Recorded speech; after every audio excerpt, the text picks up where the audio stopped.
Bismillahirrahmanirrahim. Alhamdulillah. Alhamdulillah. Alhamdulillah bi ni'matihi tatimmus shalihat wa bi fadlihi tatahaqqaqul hasanat. Nahmaduhu azza wa jalla wa nashkuruhu wa nuthni alaihi al-khaira kullah. Asyhadu an la ilaha illallah wahdahu la syarika lah wa asyhadu anna sayyidana wa nabiyyana Muhammadan abduhu wa rasuluhu la nabiyya ba'dah. Ballagha risalah wa addal amanah wa nasaha al-ummah wa kashafa al-ghummah wa jahada billahi haqqa jihadih. Allahumma salli wa sallim afdalas salati wa akmalat taslim ala khairil bariyah muallimil insaniyah murabbil bashariyah nabiyyina wa habibina wa syafi'ina wa qurrati ayunina wa uswatina wa imamina wa maulana Muhammad sallallahu alaihi wasallam wa ala alihi wa sahabatihi wa man ittaba'a sabilahu wa ihtada bihudahu ila yaumil qiyamah. Amma ba'd. Fa'udzu billahi minasy syaithanir rajim. Yarfa'illahu alladhina amanu minkum walladhina utul ilma darajat. Shadaqallahul azim. Wa qala Rasulullah sallallahu alaihi wasallam, man salaka tariqan yaltamisu bihi ilman sahhalallahu lahu bihi tariqan ilal jannah. Shadaqa Rasulullah sallallahu alaihi wasallam. Ibu-ibu sekalian yang saya hormati, alhamdulillah kita baru saja menyelesaikan khatmul Quran. Sesampainya kita di akhir surah An-Nas, kita langsung beralih ke Al-Fatihah. Habis Al-Fatihah langsung ke Al-Baqarah. 5 ayat pertama surah Al-Baqarah sampai ulaika ala hudam mir rabbihim wa ulaika humul muflihun. Terus masuk ke ayat Al-Kursi. Habis ayat Al-Kursi 3 ayat terakhir dari surah Al-Baqarah, lillahi ma fis samawati wa ma fil ard, sampai akhir. Kenapa? Kenapa kok begitu? Karena sunnahnya ibu, kalau kita selesai khatmul Quran, langsung lanjut lagi. Jangan ditunda-tunda, entar kelalen. Paham, Bu? Paham gak kelalen, Bu? Nanti kelupaan. Jadi begitu, Ibu. Jadi kita kalau selesai khatam Al-Quran, langsung. Kagetin gitu. Orang Kuningan bilang kagetin gitu. Segerakan. Nah, terus jadi nyambung begitu. Nyambung. Kalau kita tunda-tunda nanti ya. Kalau kita tunda sudah sangat mungkin akhirnya nanti kelupaan. Nah, itu Ibu, kenapa kita selesai sampai di surah An-Nas langsung Al-Fatihah, kemudian 5 ayat surah Al-Baqarah yang pertama, kemudian ayat Al-Kursi, kemudian yaitu 3 ayat terakhir dari surah Al-Baqarah. Boleh 3 ayat, boleh Ibu langsung masuk amanar rasulu. Bahkan ada ulama yang langsung la yukallifullahu nafsan illa wus'aha. Kemudian di ujungnya itu kenapa diulang 3 kali? Wa'fu anna waghfir lana warhamna, wa'fu anna waghfir lana warhamna, wa'fu anna waghfir lana warhamna, anta maulana fansurna 'alal qaumil kafirin.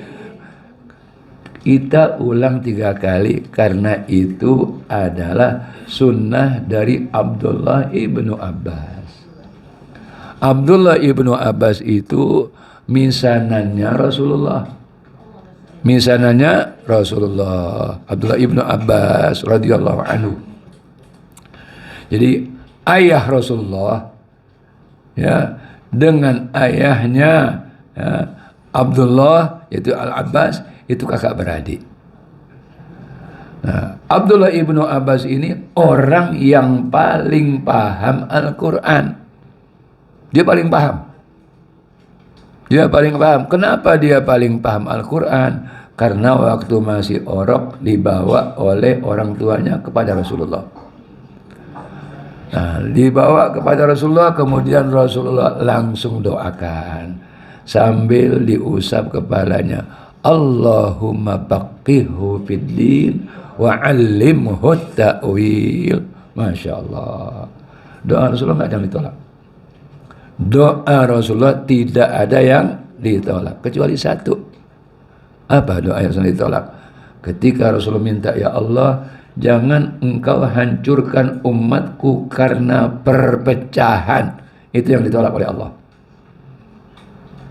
Makanya sekarang kalau ada dari umat Islam itu gontok-gontokan, ya memang itulah ditakdirkan seperti itu. Mudah-mudahan kita tidak jadi bagian dari orang yang suka gontok-gontokan ya.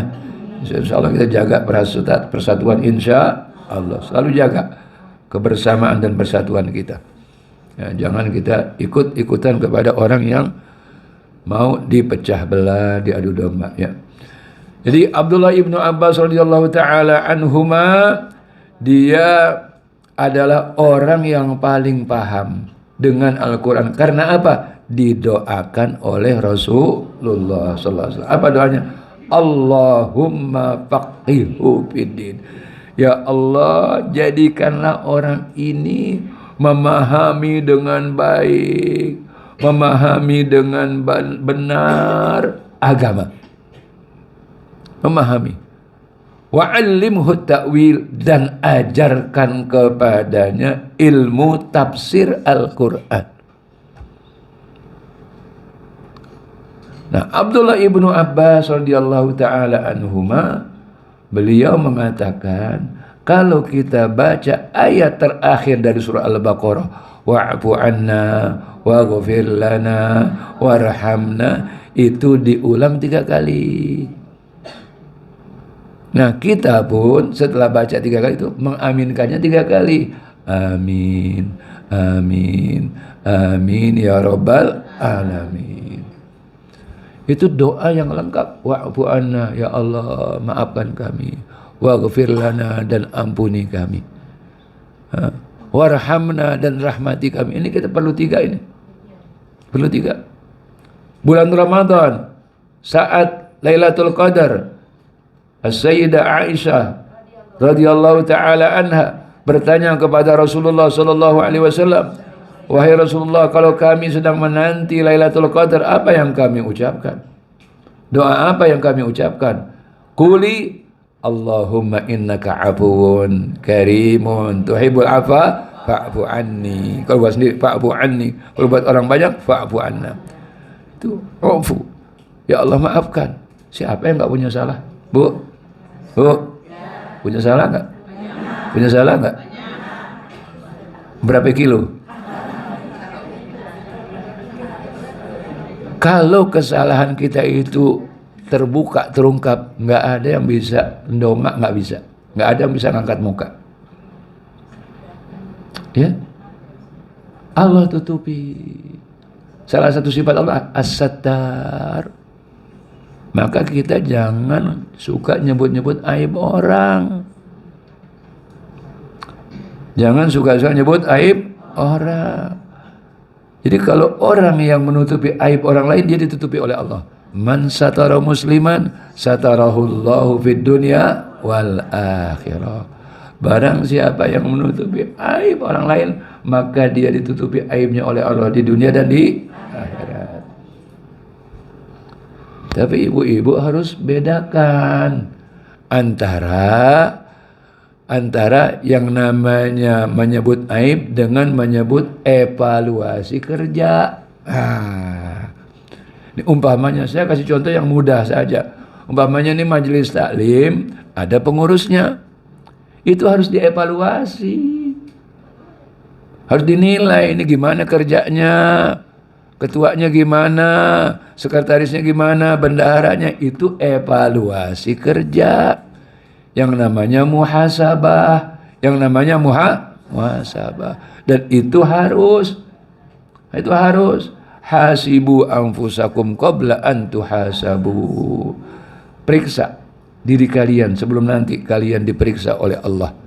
Ya, sebelum dihisab. Nanti ada kan hari hisab. Nah, beda. Jadi jangan, kalau aib itu masalah pribadi. Masalah pribadi. Adapun evaluasi kerja itu adalah masalah kerja kita, apakah itu sebagai kelembagaan, organisasi dan atau lain sebagainya, itu dalam rangka untuk kita memperbaiki. Ibu sekalian, wa'fu anna waghfir lana. Kita minta maghfirah dari Allah. Manusia, kalau orang Betawi bilang, melek matanya berdosa. Melek matanya nih berdosa. Kita bangun dari jam berapa? 3:30. Dari mana 3:30? Ada kesalahan. Ada nggak, Bu? Ada nggak, Bu? Ibu catat nggak? Nggak, malaikat yang catat. Raqib dan Atid. Hafazah. Kiraman katibin. Ya Allah. Nggak luput.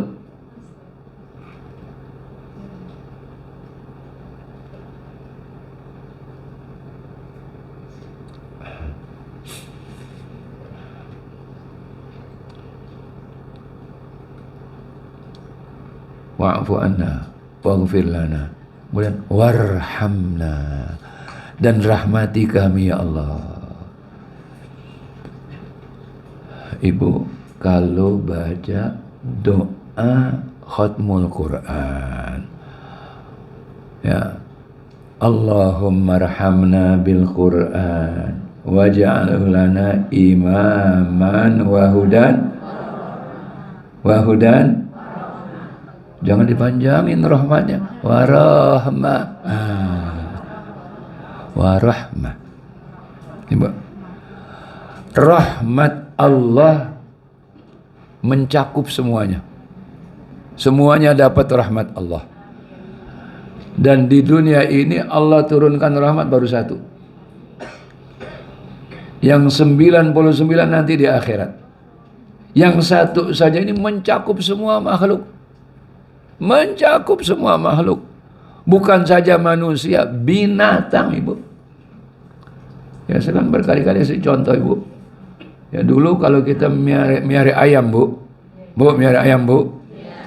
Lagi dia anaknya nih, hujan itu, Bu. Ditaruh di mana anaknya, Bu? Di sini, kekepin, Bu. Betul, Bu? Ya, itu apa? Kasih sayang induknya kepada anaknya. Ayam bawa anak, ibu godain, coba diapain, Bu? Dia bela.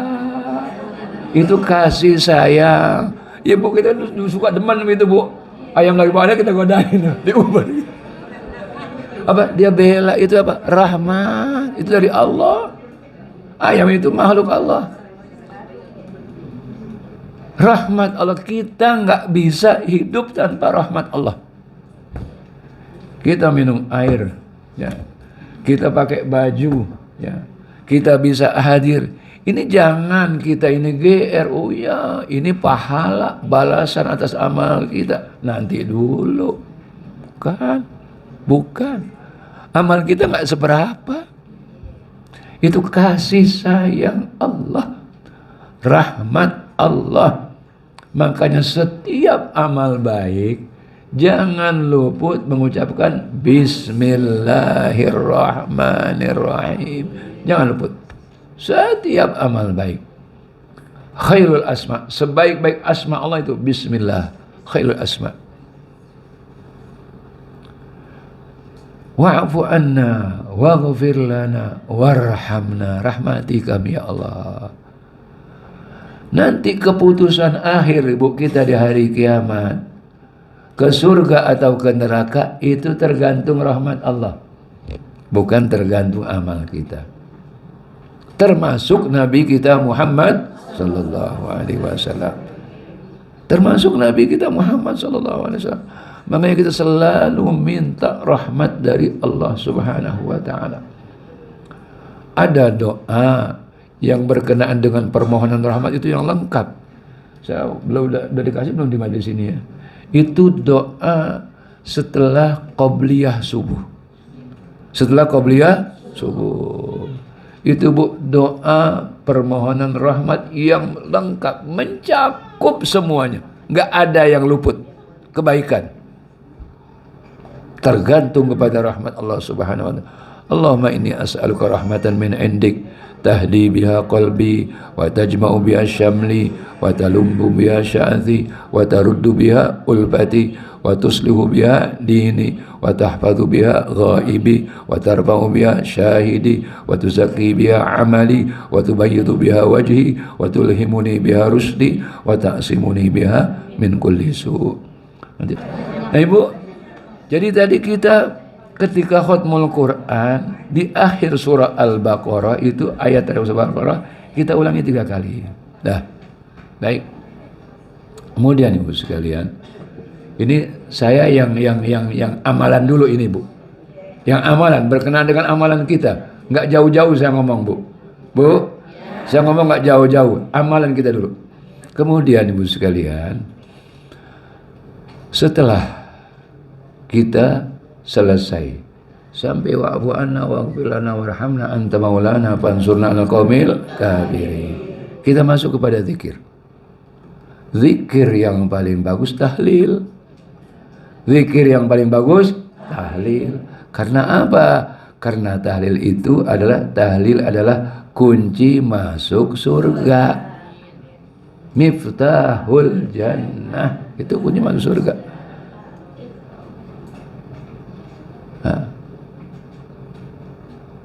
Nah, dalam tahlil ini yang sering kita ini kan ya, kita beramal Ibu, selalu amal kita itu kita tingkatkan. Apa tingkatkan? Kualitasnya. Benar apa enggak amalan kita? Nah, kita ukur. Siapa ukurannya? Ya ulama. Ukurannya ulama. Kita kan biasa la ilaha illallah, la ilaha illallah, la ilaha illallah, betul kan? La ilaha illallah, la ilaha illallah. Saya dulu bawa begitu. Kemudian hari Ahad, saya masih ingat betul ini. Hari Ahad, tanggal 15 Januari 2017, saya waktu itu diundang hataman Sahihul Bukhari di Basmol, di Cengkareng di sana. Di majelisnya Al-Maghfur lahu Bapak Kiai Haji Ahmad Syarifuddin Abdul Ghani. Jadi beliau baca Sahihul Bukhari itu hampir 20 tahun. Jadi bacanya bukan asal baca doang. Beliau jelaskan, beliau hatamannya itu waktu itu sekitar berapa belas tahun lah gitu. Hatamannya itu pada hari Ahad, tanggal 15 Januari 2017. Saya termasuk diundang. Nah, dalam majelis tersebut, hatamannya itu ada tahlil. Saya perhatikan. Nah, karena ibu-ibu sekalian, kita ini kan setiap kita baca itu ada aturan napasnya Bu ya. Bu, apalagi Al-Quran. Nggak boleh kita ngambil napas, kemudian kita langsung, nggak boleh. Berhenti dulu ambil napas. Itulah Masya Allah. Kenapa orang berzikir itu hatinya menjadi tenang? Karena dengan demikian itu terjadi pengaturan napas Bu.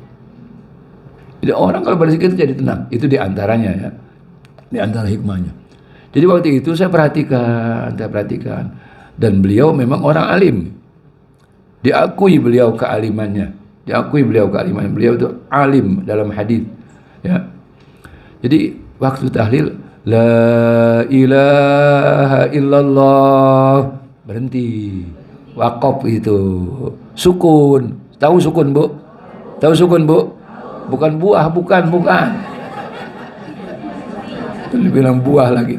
Sukun. Kalau dulu orang bilang huruf mati. Saya pernah di Bogor. Ada teman bilang ini huruf apa? Ini huruf mati. Saya bilang di mana kuburannya? Bilang huruf mati. Di mana kuburannya? Jadi sukun Ibu, sukun. Dia apa? wakaf tuh kita la ilaha illallah, la ilaha illallah. Itu Bu, jadi bukan la ilaha illallah. Bu, ini saya nggak nyalain Bu, tapi saya ngikutin apa yang diamalin ulama. Tadi Bu bilang, wah Ustaz Nasiruddin bawa ilmu baru tuh. Jangan. Enggak Ibu, jadi kita kalau beramal itu harus kita selalu perbaikin Bu. Selalu perbaikin. Dan jangan gengsi-gengsian Bu.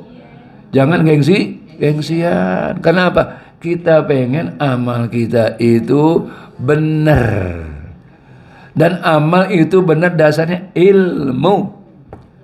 Kenapa kita nggak boleh berhenti nuntut ilmu? Supaya amal kita terus meningkat, baik sehingga diterima oleh Allah Subhanahu wa taala. Itu Bu ya. Nah, kemudian dalam bersolawat ibu-ibu sekalian, ya. Allahumma salli ala Sayyidina Muhammad, Allahumma salli alaihi wasallim. Jangan dipanjangin, wasallim. Ibu-ibu demen yang panjang aja, wasallim. Rahmah dipanjangin, salim dipanjangin, wasallim Bu. Ya Bu, marah nggak sebenerin Bu? Marah nggak Bu benerin Bu? Nggak nih mentang-mentang pakai jilbab merah galak gitu. Tuh sekalian, nah itu yang begitu-begitu Ibu. Saya ini Bu, waktu yang masalah ar-rahmah itu saya belajar di mana? Di Betengan, di tempat anak saya, di tempat Adil, di tempat Aisyah. Saya perhatiin ketika hataman di sana ahlul Quran semuanya. Bunyainya hafal Quran, Pak Yainya hafal Quran, anaknya hafal Quran, cucunya hafal Quran. Ketika doa itu warahmah, saya perhatiin, oh iya benar, ini yang benar. Berkali-kali saya perhatikan waktu itu, hampir setiap tahun kami diundang untuk khatamal Quran. Ya, karena mereka memang ahlinya. Karena ahlinya itu baik ketika di Yambu, di Kudus, di tempat Kiai Ulin, ataupun tempat Kiai Harir, itu saya belajar seperti begitu Ibu sekalian. Ibu sekalian, kita ini membaca Al-Quran, membaca kalamullah, supaya bacaan kita itu menjadi bacaan ibadah. Segala ibadah itu ada adabnya. Adabnya sholat khusyuk, adabnya sholat khusyuk, adabnya saum jaga mulut, adabnya saum jaga mulut. Nggak boleh ngomong sembarangan. Ini mentang-mentang puasa, oh jangan bohong puasa. Selain puasa boleh bohong nggak? Ya. Jadi adabnya sholat adalah khusyuk, dan itu ukuran keberuntungan atau tidaknya orang dengan sholatnya. Allah firmankan di awal surah Al-Mu'minun, qad aflahal mu'minuna alladzina hum fi sholatihim khashi'un. Kehusuan itu juga di dalam baca Al-Quran. Makanya ada adab. Ada adab yang kelihatan, ada adab yang nggak kelihatan. Ada yang zahir, yang lahiriah, ada yang batiniah atau hati. Kalau yang lahiriah saya pernah sampaikan kepada ibu sekalian, ya. Jadi disunahkan ya untuk bersiwak, disunahkan untuk tertib bacanya, ya, urut gitu bacanya. Yang umpamanya ibu baca dari awal Al-Baqarah ya terus. Nah, kemudian umpamanya ibu baca surah Al-Ghasyiyah, umpamanya baca surah Al-Ghasyiyah sampai selesai, sampai akhir surah itu. Ya. Jangan baru hal ataka hadithul ghasyiyah wujuhu yawma idzin khasyiyah, kering diangkat HP. Bu, ada gak yang gitu? Ada yang begitu gak? Iya. Ya. Itu ibu sekalian, nggak boleh dipotong. Kecuali darurat, ada orang beri salam. Habis jauh kita lanjut dulu. Makanya kalau kita akan ketemu orang, lihat ini orang lagi ngapain. Kalau lagi baca Al-Quran, tungguin. Ya, jangan diganggu. Ibu sekalian, itu di antaranya adab lahiriah. Nah, adapun adab yang sifatnya batiniah, ibu sekalian, Al-Quran itu adalah sebagai petunjuk. Sebagai petunjuk. Kita ke satu daerah yang belum kenal, kita belum, baru tumben ke satu daerah. Kalau dulu kan kita nanya, Bu, kalau dulu kita nanya, kok sekarang keren, buka map. Waduh, buka map. Kalau dulu kan Dena gitu. Nah, kita tidak akan tahu arah ini kalau kita tidak bisa baca itu. Betul, Bu? Al-Quran ini sekarang sekedar permisalan supaya mudah dipaham. Al-Quran itu petunjuk Al-Quran. Ibu baca di awal surah Al-Baqarah, Alif Lam Mim, dzalikal kitabu la raiba fi hudan lil muttaqin. Petunjuk untuk orang-orang yang bertakwa. Supaya petunjuk itu menjadi benar-benar petunjuk yang nuntun kita. Yang nuntun kita, ibu sekalian. Bagaimana? Harus kita bacanya itu dengan betul-betul mentadaburi, merenunginya, meresepin, Bu. Sekarang alhamdulillah. Ya, alhamdulillah yang namanya terjemahan itu sudah banyak. Terjemahan ini, Bu, sekedar untuk membantu. Jangan ibu aslinya nggak dibaca, baca terjemahan. Jangan, itu nggak masuk baca Quran itu. Kalau hanya baca terjemahan, nggak baca Quran. Paham, Bu? Adapun Al-Quran, kita membaca Al-Quran itu ibadah. Paham tidak paham, tetap kategorinya ibadah. Nah, supaya ibadah kita lebih sempurna lagi, maka ditadaburi, direnungin, diresepin. Dengan apa? Salah satu yang membantunya adalah terjemahan. Itu kalau ibu belum bisa baca tafsir. Terjemahan ini bukan terjemahan Al-Quran, terjemahan makna Al-Quran. Al-Quran nggak bisa diterjemahin, nggak bisa dialih bahasa, nggak bisa, karena itu kalamullah, ya, kalam ilahi, nggak mungkin. Jadi yang ada terjemahan itulah terjemahan makna Al-Quran sesuai dengan bahasanya, ya, untuk orang Indonesia dengan bahasa Indonesia.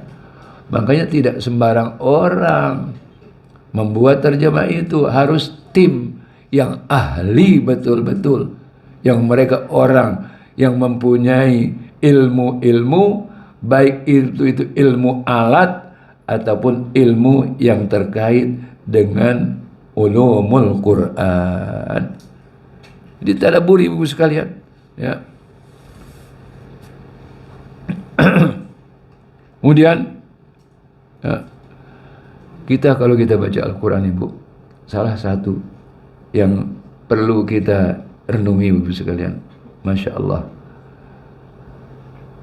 bagaimana Allah sayangnya kepada kita dengan kita diberikan dan diturunkan Al-Quran.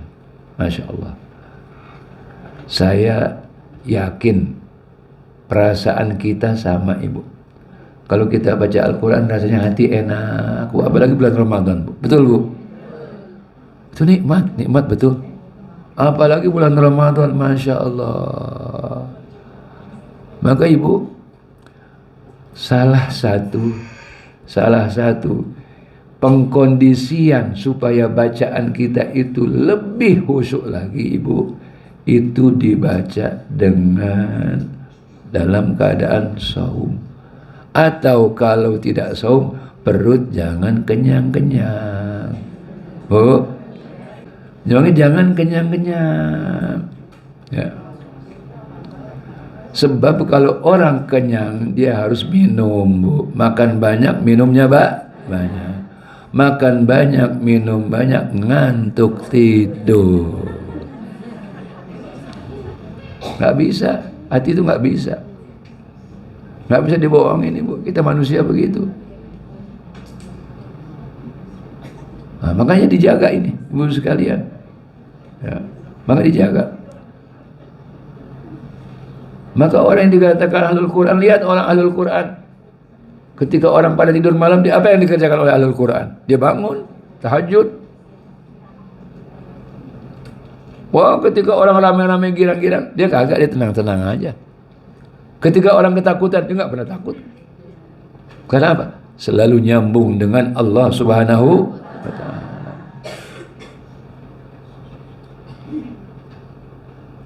Satu huruf rahmat, satu huruf keberkahan, satu huruf nikmat, segala kebaikan ada di dalam Al-Quranul Karim.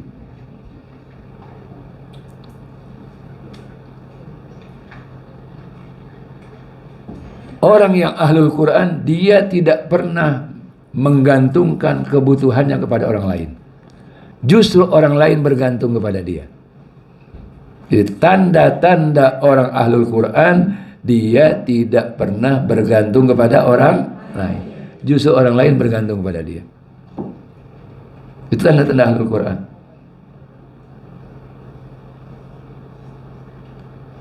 Hanya bergantung kepada Allah Subhanahu wa Ta'ala. Maka ibu sekalian, kita menerima Allah, Masya Allah, nikmat dari Allah Subhanahu wa Ta'ala. Maka jangan lepas dari Al-Quran, jangan jauh dari Al-Quran. Setiap hari ada waktu, bikinin waktu, ya, bikinin waktu buat baca Al-Quran. Apalagi kalau yang udah nggak ada keterkaitan kerja, Al-Quran sudah, Al-Quran, Al-Quran. Dengan Al-Quran, ya, sekalian, dengan Al-Quran itu yang akan, kalau kita di dunia, ya, selalu berteman dengan Al-Quran, maka nanti di kuburan juga kita ditemenin Al-Quran. Di akhirat dapat syafaat Al-Quran. Ketika menyeberangi asyirat, menjalani asyirat, disinari dan diterangi oleh Al-Quran. Itu permintaan kita, ya. Amin, Allahumma amin. Ibu-ibu udah ada kegerahan juga nih ngipas nih. Ibu, ya, ini majelis taklim menyediain kipas ya. Udah nggak ada pohon bambu Bu sini Bu ya. Nah, ibu sekalian, kemudian ketika kita baca Al-Quran, ibu sekalian, Masya Allah, kita harus selalu yakini bahwa ini adalah kalamullah. Kalau itu kalamullah dan memang kalamullah, berarti itu ditujukannya kepada kita. Kepada kita. Kalau dalam Al-Quran kita baca, ya ayyuhalladzina amanu taqullaha haqqa tuqatih. Anda itu yang sedang baca itu sasarannya.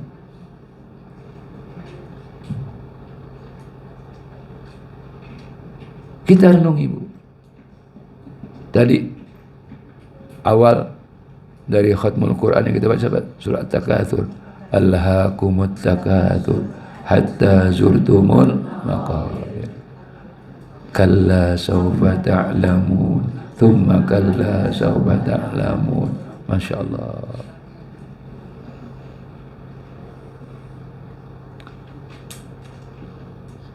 Jadi kita hidup di dunia ini nggak boleh berlebih-lebihan, minum nggak boleh berlebih-lebihan, makan tidak boleh berlebih-lebihan, berpakaian nggak boleh berlebih-lebihan.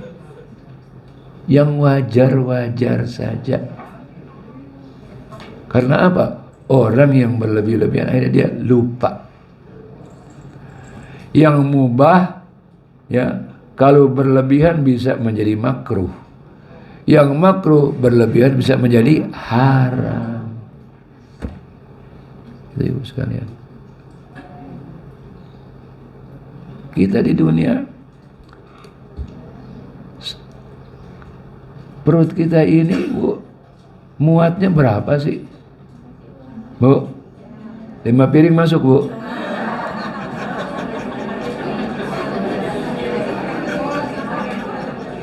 Saya nggak nyebut 3 piring, 5 piring langsung. Ibu, ya Allah. Bihasbi ibni Adam ma yuqimna sulbahu. Ya Allah, Masya Allah.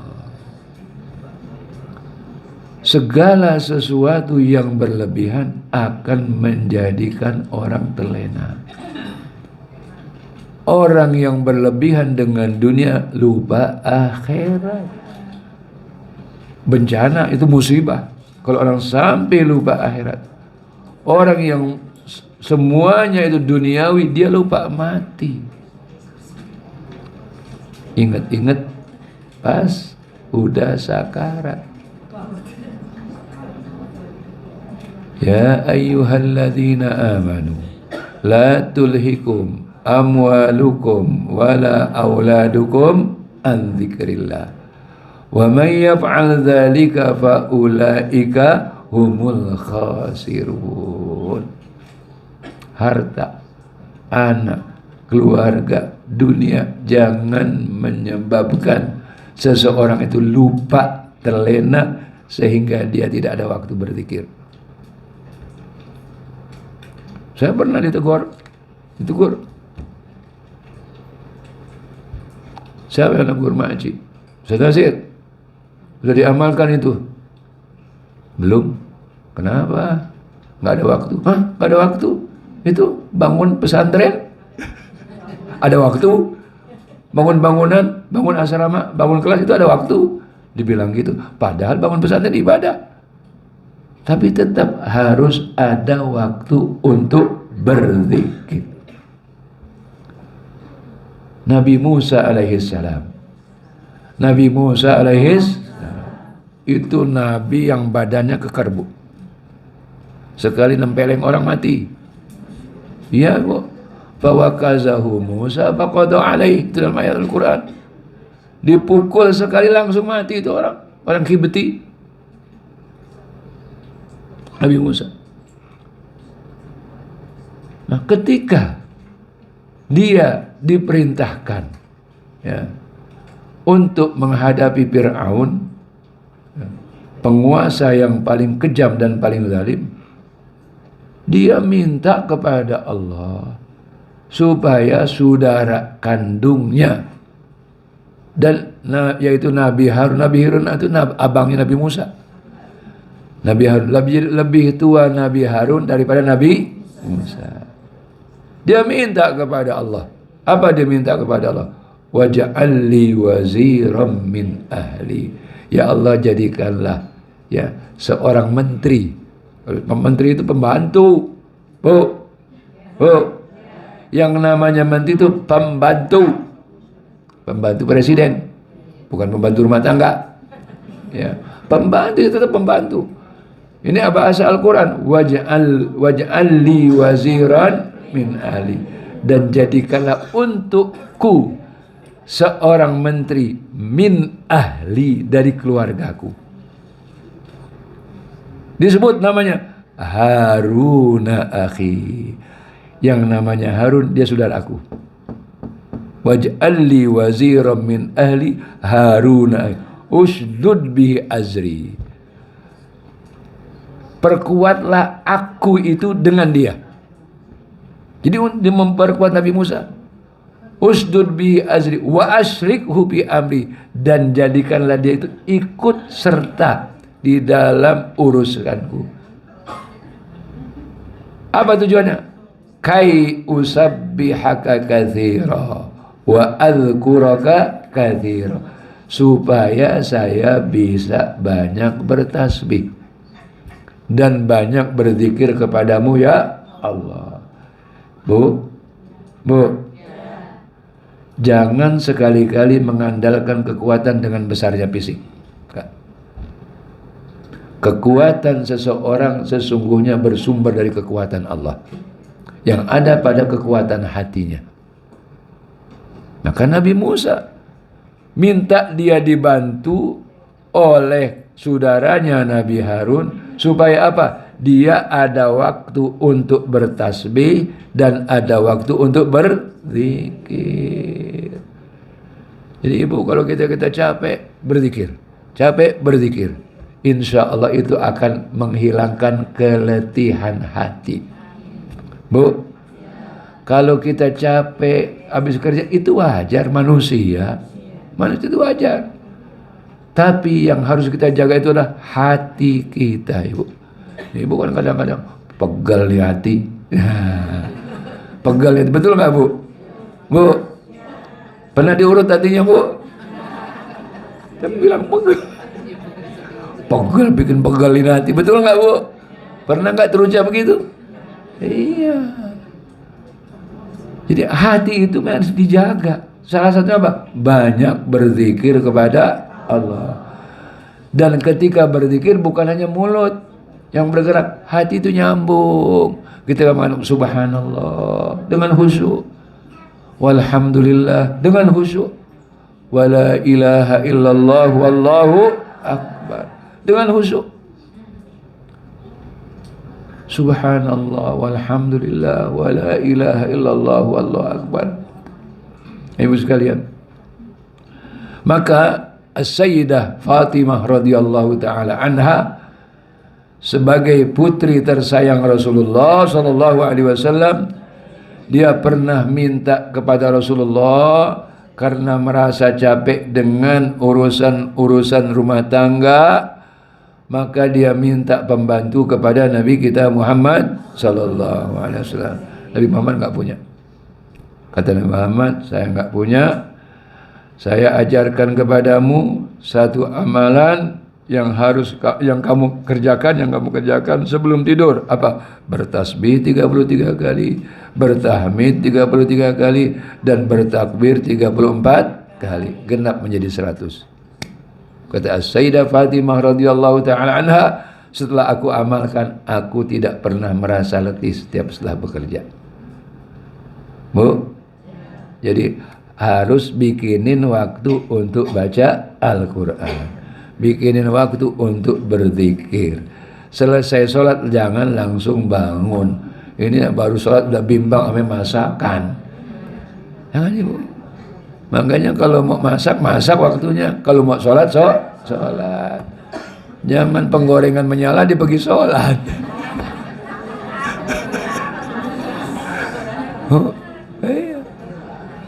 Jadi ibu-ibu sekalian harus bikinin waktu baca Al-Quran dan bikinin waktu untuk berzikir. Ini ibu sekalian. Nah, maka baca Al-Quran itu ibu sekalian harus betul-betul dengan khusyuk, dengan direnungi. Terakhir, ibu sekalian, berusaha kita ini menghindari hal-hal yang mengganggu konsentrasi dan pemahaman. Di antaranya ibu sekalian, kita manusia punya kelemahan. Kita manusia tidak ada yang bersih dari kesalahan. Tapi tetap kita selalu berazam untuk tidak terus-terusan melakukan kesalahan. Harus berazam, jangan terus-terusan melakukan dosa. Itu harus ada azam begitu, ibu. Karena apa? Dosa yang terus-terusan itu yang membuat hati itu keras, membatu. Kalau hati sudah keras dan membatu, susah untuk khusyuk, susah untuk tenang. Bawaannya udah gelisah aja. Ya, udah salah rabah aja dah. Ya, udah salah aja. Begini kesalahan, begini dan lain sebagainya. Maka ibu sekalian, kita usahakan kalau membaca Al-Quran untuk membersihkan diri kita, lahir dan batin, dan dari batinnya yaitu berusaha untuk kita selalu bertobat, ya, beristighfar kepada Allah Subhanahu wa taala. Aqulu qauli hadza wa astaghfirullah li wa lakum. Wa sallallahu ala sayidina Muhammad wa ala alihi wa sahabati ajma'in. Ja'alana Allah wa iyyakum minal ladzina yastami'una al-qawla fayattabi'una ahsana kama ja'alana Allah wa iyyakum minal ladzina yaquluna bil haqqi wa bihi ya'dilun. Amin.